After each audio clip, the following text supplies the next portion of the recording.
నల్గొండలో జరిగిన నలుగురి హత్య కేసులో మిస్టరీ వేడింది. హసీనా కుటుంబానికి చెందిన ఆస్తి వివాదమే హత్యలకు కారణమని దర్యాప్తులో తేలింది. హసీనా కూతురే ఈ హత్యలకు సూత్రధారురాలుగా పోలీసులు గుర్తించారు. ఆస్తి తమకు దక్కడం లేదన్న కోపంతో తల్లితో పాటు మరో ముగ్గురిని హత్య చేయించేందుకు సుపారీ ఇచ్చినట్లుగా నిర్ధారణ అయింది. దీనిపై పూర్తి డీటెయిల్స్ మా ప్రతినిధి పాసం అశోక్ రెడ్డి అందిస్తారు.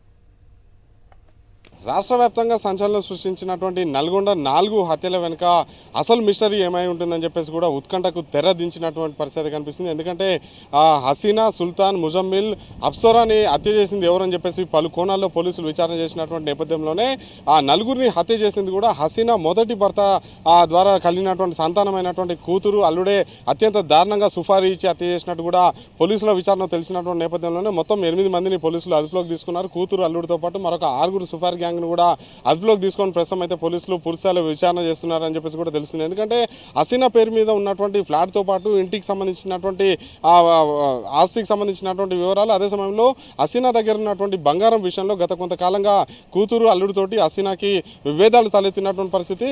విడాకులు తీసుకొని రెండో పెళ్లి చేసుకుంది హసీనా. ఆ తర్వాత రెండో భర్త కూడా విడాకులు ఇచ్చి మూడో పెళ్లిగా సుల్తాన్ని చేసుకున్నటువంటి నేపథ్యంలోనే సుల్తాన్కు హసీనాకి సంతానం కలగలేదు.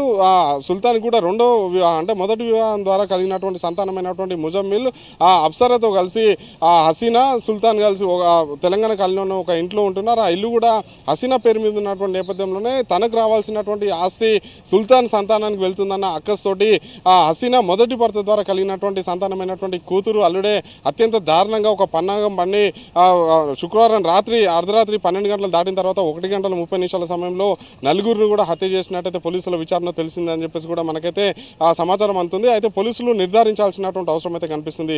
అర్ధరాత్రి దాటిన తర్వాత మొత్తం సుపారీ గ్యాంగ్ హసీనా ఇంటికి, అంటే సుల్తాన్ హసీనా ఎదురు ఉంటున్నటువంటి ఇంటికి వెళ్ళడం, ఆ గేటు దూకి వెళ్ళినటువంటి ఒక వ్యక్తి ఆ తర్వాత లోపలంగా గడియబెట్టి ఉన్నటువంటి నేపథ్యంలోనే గేటును తెరిచిన తర్వాత మిగిలినటువంటి గ్యాంగ్ సభ్యులు కూడా వెళ్ళడంతో ఒక వ్యక్తి ముందుగా తలుపు తట్టినటువంటి పరిస్థితి. ఆ వ్యక్తి ఎవరనేది కూడా తెలియాల్సినటువంటి అవసరం ఉంది. ఎందుకంటే 1 గంటల 30 నిమిషాల సమయంలో తెలిసినటువంటి వ్యక్తులు వస్తేనే డోర్ తీసేటువంటి అవకాశం ఉంటుంది. కాబట్టి సుపారీ గ్యాంగ్లో తెలిసినటువంటి వ్యక్తులు ఎవరైనా, అంటే కూతురు లేదా అల్లుడు కూడా ఆ ఘటనలో ఆ సమయంలో అక్కడ ఉన్నారు అనేది కూడా బయటికి రావాల్సినటువంటి అవసరం ఉంది. అయితే హసీనా మొదటగా డోర్ కొట్టడంతో హసీనా వచ్చి డోర్ తెరిచినటువంటి క్రమంలోనే కుడి సైడ్ పక్కటెముకల ప్రాంతంలో పదనైనటువంటి ఆయుధంతో పొడవడంతో ఒకసారిగా హసీనా బచావ్ అంటూ కూడా అరవడంతో నిద్రిస్తున్నటువంటి ముజమ్మిల్తో పాటు అప్సరా, అదే సమయంలో సుల్తాన్ కూడా తేరుకొని అప్రమత్తమయ్యేటువంటి సమయానికి అప్పటికే వెంట వచ్చినటువంటి సుపారీ గ్యాంగ్ సభ్యులు మారణాయుధాలతో విచక్షణ రహితంగా హసీనాని పొడవడం,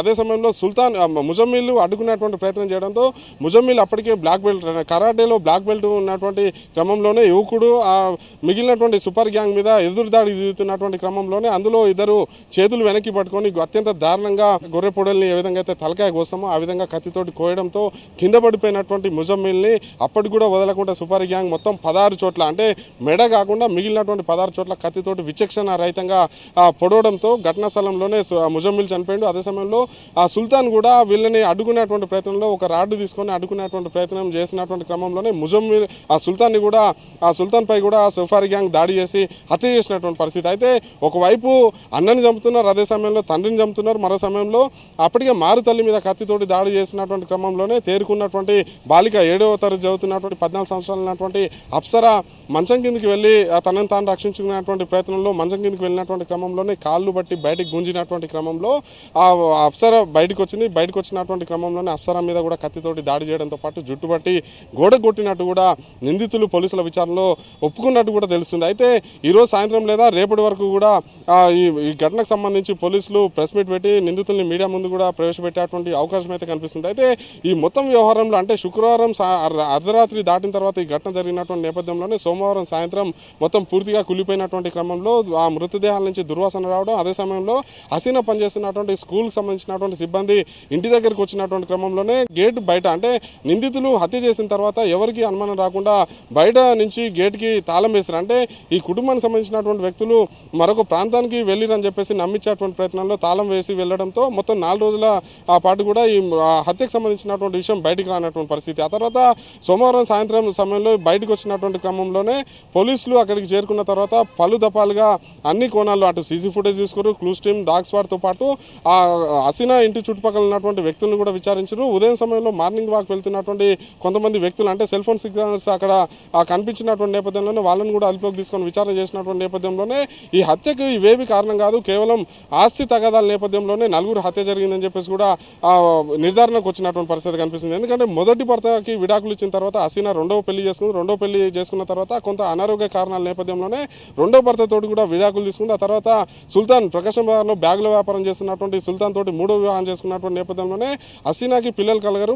సుల్తాన్ మొదటి సంతానం ద్వారా కలిగినటువంటి ఇద్దరు పిల్లల్ని తన కొడుకు కూతురుగా భావిస్తూ కూడా నలుగురు ఒకే ఇంట్లో జీవనం సాగిస్తున్నటువంటి నేపథ్యంలోనే ఆస్తి తగ్గకుండా పోతుందని చెప్పేసి అక్కస్తోటే కూతురు హసీనా మొదటి భర్త ద్వారా కలిగినటువంటి సంతానం కూతురు ఈ దారుణాన్ని కూడిగట్టినట్టు కూడా తెలుస్తుంది. అయితే 2 నెలల క్రితమే హసీనా ఒంటి మీద ఉన్నటువంటి బంగారంతో పాటు దాదాపు 10 తులాల బంగారం ఆమె దగ్గర ఉన్నటువంటి నేపథ్యంలోనే ఆ బంగారం ఇంట్లో దాచి ఉంటుందన్న క్రమంలోనే కూతురు అల్లుడు కలిసి అందులో చోరీ చేసేటువంటి కొంతమంది వ్యక్తులకి సుఫారీ ఇచ్చి చోరీ చేపించేటువంటి ప్రయత్నం చేసినప్పుడు కూడా బంగారం దొరకపోవడంతో పాటు ఇంటికి సంబంధించినటువంటి పత్రాలు దొరకపోవడంతో కక్ష పెంచుకున్నటువంటి కూతురు అల్లుడు మరికొంతమందికి సుఫారీ ఇచ్చి అత్యంత దారుణాన్ని కూడిగట్టినట్టు కూడా తెలుస్తుంది. అయితే పోలీసులు దీని మీద మొత్తం నిర్ధారించాల్సినటువంటి అవసరం అయితే ఉంది. ఈ రోజు సాయంత్రం వరకు కూడా క్లారిటీ వచ్చేటువంటి అవకాశం ఉంది. నిందితుల్ని మీడియా ముందుకు ప్రవేశపెట్టేందుకు అయితే ఆ పోలీసులు అయితే చర్యలు చేపడుతున్నటువంటి పరిస్థితి ఉంది.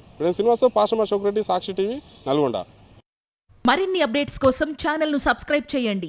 నోటిఫికేషన్స్ కోసం బెల్ ఐకాన్ పై క్లిక్ చేయండి.